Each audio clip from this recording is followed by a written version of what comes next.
Network News.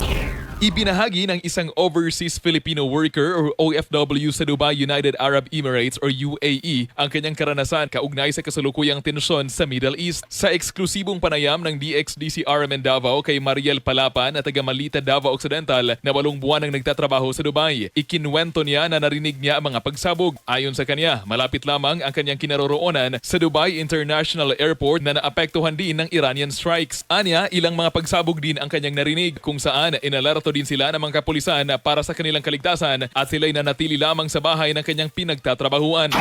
Naka-receive may message sa mga pulis na if na yung mga bomb nga unsa pwede may makagawas dili na i-close ang amuang door, ang bintana tanan. Sa kabila ng sitwasyon ay ipinaalam ni Mariel na walang dapat ikabahala ang kanyang pamilya sa Davao Occidental dahil siya iligtas sa kaguluhan at mahigpit ang kanyang koordinasyon sa mga otoridad. Kasama mo sa DXDC-RMN Davao, Radyoman Kirby Manzon, Tatak, RMN RMN Network News.